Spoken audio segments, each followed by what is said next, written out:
Rockstar didn't just reveal GTA 6's characters, they revealed the entire criminal ecosystem of Leonida. And the more you read through the official character bios and look closely at the trailer footage, the more it feels like Rockstar is quietly showing us what kind of story GTA 6 is really going to tell.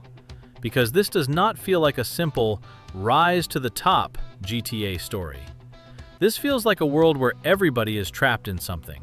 Jason is trapped in a life he can't escape. Lucia is trapped trying to build a better future. Brian is trapped in the old criminal world. Boobie Ike is trapped balancing business and street life. Real Dimes are trapped chasing internet fame. And Raul Bautista feels like the kind of guy who drags everyone around him deeper into chaos. And at the center of all of it are Jason and Lucia. Rockstar officially says the two of them get pulled into a criminal conspiracy across Leonida after what should have been an easy score goes wrong. That one sentence might secretly explain the entire structure of GTA 6. Jason Duval, a man stuck between peace and crime. Jason Duval might end up being one of the most interesting protagonists Rockstar has ever written. Because, officially, Rockstar describes him as someone who wants an easy life. But everything around him keeps making life harder. And honestly, when you really break down his bio, Jason does not sound like somebody chasing power. He sounds exhausted. Rockstar says Jason grew up around grifters and crooks, meaning crime was probably normal around him from the very beginning. Then, after a troubled teenage life, he joins the army. That detail is important, because that instantly separates him from previous GTA protagonists. Michael was already a criminal. Franklin wanted a better life. Trevor loved chaos. But Jason? Jason sounds like somebody who actually tried to escape. Joining the military feels like Rockstar telling us there was a point where Jason genuinely wanted structure. Maybe even purpose. Maybe even a clean life. But somehow, he still ended up back around criminals. Now he is in the Leonida Keys working for local drug runners. And that alone tells us something massive about GTA 6's tone. Jason does not start at the top. He is not running Vice City.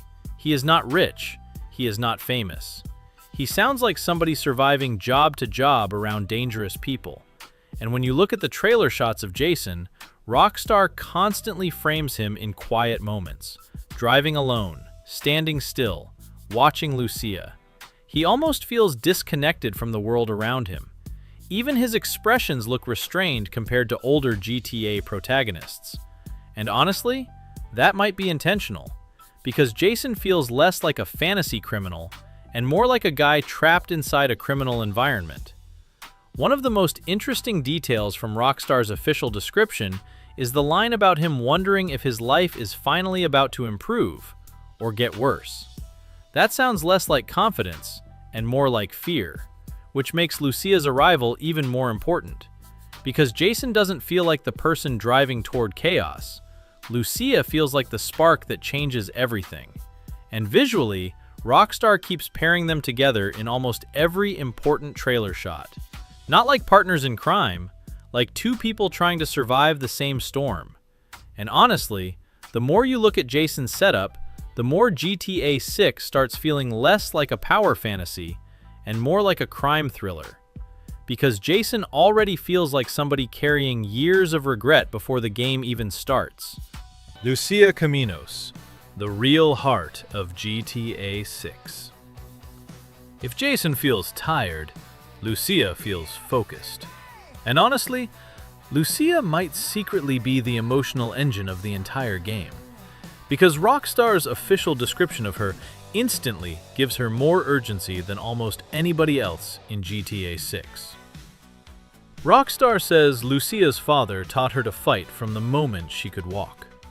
That line alone already tells us she probably grew up in a rough environment. Then Rockstar says fighting for her family landed her in Leonida Penitentiary. And that changes everything. Because Lucia is not introduced as somebody dreaming about becoming a criminal. She is introduced as somebody who already paid the price. And when Rockstar says she got out through sheer luck and learned her lesson, that gives her character a completely different energy compared to older GTA protagonists. Lucia does not sound reckless. She sounds calculated. And the line, "Only smart moves from here," might be one of the most important pieces of dialogue Rockstar has released so far. Because that line tells us Lucia understands the consequences now. She understands what prison means. She understands what failure costs. And suddenly, her relationship with Jason becomes way more interesting. Because Jason sounds emotionally lost. Lucia sounds strategically focused. And together, they might balance each other perfectly.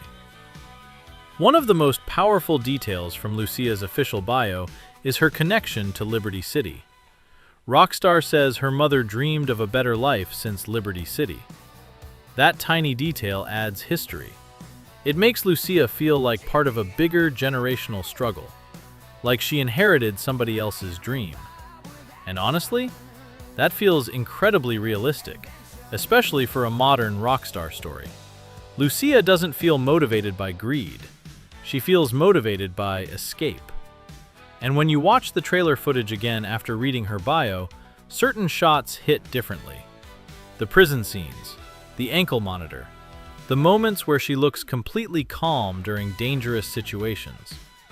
Lucia already looks like somebody who knows exactly how fast life can fall apart. And that might be why she feels so dangerous. Not because she enjoys crime, but because she understands survival. And honestly, there's a strong chance Lucia becomes the character constantly pushing the story forward. Jason may want peace, but Lucia sounds like somebody who understands that peace costs money, power, connections, and control. And if that's true, then GTA 6's story might slowly become about how far these two are willing to go before they lose themselves completely. Cal Hampton, the internet brain of Leonida. Every GTA game needs somebody weird, and Cal Hampton might end up being one of Rockstar's funniest modern characters. But underneath the comedy, Cal might secretly represent one of the biggest themes in GTA 6. Modern paranoia. Rockstar describes Cal as Jason's friend and another associate of Brian. He feels safest hanging out at home, drinking beers, listening to Coast Guard communications, and diving deep into internet conspiracy theories. And honestly, that sounds exactly like the kind of character modern GTA would create. Because Cal feels like somebody completely shaped by the internet age. He talks about psychopaths running everything. He notices birds flying in strange formations. He sounds permanently online. And what makes him interesting is that Rockstar seems to be blending comedy and realism together. Because everybody knows somebody like this now. The guy constantly doom-scrolling. The guy convinced there's a conspiracy behind everything. The guy who somehow sounds crazy, but occasionally makes a good point. And honestly, Cal might end up being more important than he first appears. Because if GTA 6 really is about a criminal conspiracy spreading across Leonida, then having a paranoid conspiracy character around suddenly makes perfect sense. He could easily become the person connecting information together. Maybe he overhears something. Maybe he tracks something. Maybe he accidentally discovers something huge. Or maybe he is just Rockstar's way of satirizing modern internet culture. Either way, Cal feels incredibly modern. And visually, he perfectly matches GTA 6's social media-heavy atmosphere. Because one of the biggest things Rockstar keeps showing in the trailers is chaos through screens. Phones, live streams, clips, internet culture, viral moments. And Cal feels like somebody completely consumed by that world. Which honestly makes him one of the most believable characters Rockstar has created in years. Brian Heder, the old world of crime. Brian Heder feels like a ghost from an older version of Vice City. And honestly, he might be one of the most important characters for understanding GTA 6's criminal world. Because Brian represents something Rockstar rarely focuses on anymore: old-school smuggling. Rockstar says Brian is a veteran drug runner from the golden age of smuggling in the Keys, and now he still moves product through his boatyard with his third wife, Lori. That detail alone already paints a picture. Brian sounds like somebody who survived decades in the criminal world. Not by being loud, not by becoming famous, but by staying smart long enough to let other people take the risks. Rockstar even says Brian has been around long enough to let others do his dirty work. And honestly, that line is cold, because it instantly tells us what kind of criminal Brian is. He is experienced, dangerous, patient, and Jason living rent-free at one of Brian's properties tells us something massive.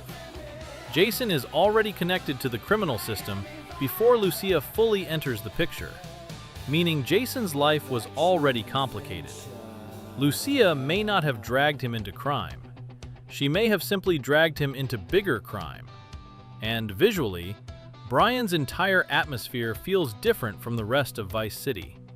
While real dimes represent social media fame and Boobie Ike represents nightlife and flashy business, Brian feels quiet. Boats, sunsets, hidden properties, drug routes, small-town criminal connections. And honestly, that contrast might be one of the coolest things about GTA 6, because Leonida already feels incredibly layered. There isn't just one type of criminal world. There are multiple criminal generations colliding together, and Brian feels like the bridge to the old world, a world before live streams, before viral fame, before influencers. Just smuggling, money, silence, and survival. Raul Bautista, the man who makes everything more dangerous. Raul Bautista might be the character that changes GTA 6 from a survival story into a disaster story.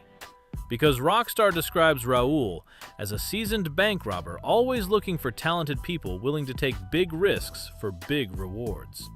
And honestly, that sounds like trouble immediately. Especially once you combine that description with Rockstar's setup about Jason and Lucia getting trapped in a criminal conspiracy after an easy score goes wrong. Now officially, Rockstar has not confirmed Raul recruits Jason and Lucia. But come on. When Rockstar describes a professional heist criminal hunting for talented risk-takers, it is very hard not to connect those dots. And honestly, Raul feels like the kind of character who changes the scale of the story. Brian represents local crime. Raul represents bigger crime, professional crime, the kind of operations where one mistake changes your entire life. And Rockstar specifically says Raul's recklessness raises the stakes with every score. That is incredibly important wording, because it suggests Raul is not fully in control anymore, meaning every robbery probably becomes more dangerous, more chaotic, more desperate, and that fits perfectly with the trailer tone. The police presence in GTA 6 already looks intense. Helicopters, roadblocks, SWAT-style responses, fast escapes. Everything feels heavier. And Raul feels like the kind of person who drags Jason and Lucia into that higher-pressure criminal world. One of the most interesting possibilities is that Raul may represent temptation, the temptation to go bigger, because Jason sounds like somebody who wants peace.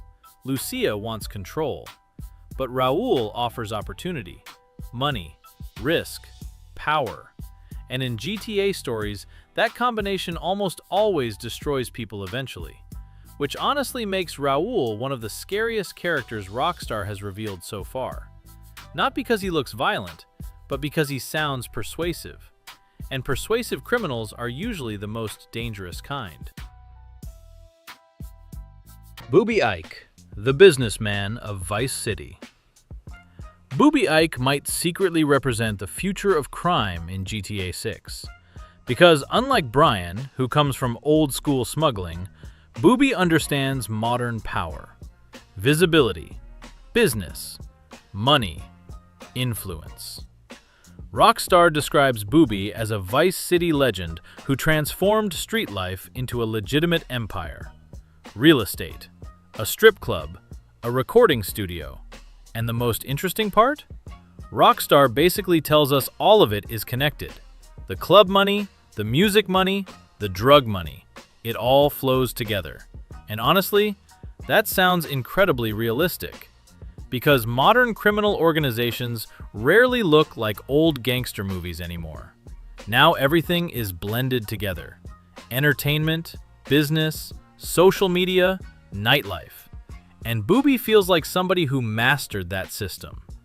What makes him interesting is that Rockstar describes him as smiling and joking around, until it is time to talk business. Meaning, underneath the charisma, there is probably somebody extremely calculating. And visually, Boobie perfectly matches the bright neon side of Vice City. Luxury cars, clubs, chains, music, status. But Rockstar keeps hinting there is still danger underneath all of it. And honestly, Boobie might become one of the best examples of GTA 6's main idea. Everybody in Leonida is selling something. Drugs, music, lifestyle, fame, dreams. And Boobie already figured out how to turn crime into an empire, which makes him very different from Jason and Lucia. Because Jason and Lucia are still trying to survive. Boobie already won. Or at least, it looks like he did. Dre'Quan Priest, the hustler trying to go legit. Dre'Quan Priest might end up being one of GTA 6's most underrated characters, because his story feels incredibly believable. Rockstar says Dre'Quan was always more hustler than gangster. Even while dealing on the streets, music was always the real goal. And honestly, that feels like one of the most realistic modern character setups Rockstar has ever written. Because for a lot of people, entertainment becomes the escape route. Music, streaming, social media, fame, that becomes the dream. And Dre'Quan feels like somebody trying to climb out of the street world by turning hustle into opportunity. Rockstar says he signs real dimes to only raw records, hoping lightning strikes again. Which tells us Dre'Quan is still chasing the next breakthrough, the next hit, the next viral moment, the next big move. And that makes him incredibly different from older GTA characters. Because Dre'Quan does not sound obsessed with violence. He sounds obsessed with success. And honestly, that may be one of GTA 6's biggest themes. Everybody wants visibility now, not just money, attention, recognition, influence. And Dre'Quan feels trapped between two worlds, street life and entertainment, which makes him incredibly modern. And visually, Rockstar keeps presenting Vice City as loud, bright, and performative. Everything feels like a show. And Dre'Quan feels like somebody trying to survive by learning how to perform better than everybody else. Real dimes, the viral side of Leonida. Real dimes might be the clearest example of what Rockstar thinks modern Vice City looks like. Because they are not traditional criminals. They are internet-age hustlers. Rockstar says Bay Lux and Roxy have been friends since high school, and together they turned shaking down local dealers, making rap tracks, and building a social media presence into money and fame. And honestly, that description alone perfectly explains modern internet culture, because today, crime, entertainment, social media, and clout constantly overlap. And Real Dimes feels like Rockstar directly satirizing that reality. These characters are not hiding from attention. They are chasing it. Everything about them feels built for visibility. Phones, videos, live stream energy, online personalities. And Rockstar even says they had an early hit song before years of trouble forced them to struggle again. Which honestly makes them feel weirdly human. Because underneath the loud personalities and flashy image, they are still trying to make it. Still trying to survive, still trying to stay relevant. And relevance feels incredibly important in GTA 6. Vice City no longer feels like a city where criminals hide. Now everybody broadcasts themselves. And Rockstar's trailers constantly reinforce that idea. The entire world feels recorded. Everybody has a phone. Everybody is posting. Everybody is watching. which honestly changes the entire atmosphere of GTA. Because older GTA games felt anonymous, GTA 6 feels exposed, and real dimes perfectly represent that new reality. A world where fame itself becomes part of the criminal economy. The real shape of GTA 6. When you step back and look at all these characters together, GTA 6 starts looking much bigger than people realize. This is not just Jason and Lucia robbing stores and escaping cops. Rockstar already showed us an entire ecosystem. Jason represents people trapped in crime. Lucia represents people trying to escape poverty. Brian represents old-school criminal survival. Raul represents dangerous ambition. Boobie represents power through business. Dre'Quan represents the hustle toward legitimacy. Real Dimez represent internet fame culture. Cal represents paranoia and the digital age. And together, they create a version of Vice City that feels more realistic than ever before. Not just satire, a modern American criminal world. One built around visibility, desperation, survival, influence, and money. And honestly, that might be why GTA 6 already feels different. Because underneath the explosions, neon lights, social media clips, and crazy moments, Rockstar seems to be telling a surprisingly grounded story. A story about people chasing better lives in a world designed to break them. And if Rockstar actually pulls this off, GTA 6 might end up becoming their most emotional and most human story ever. And honestly, that is exactly what makes GTA 6 feel so exciting right now.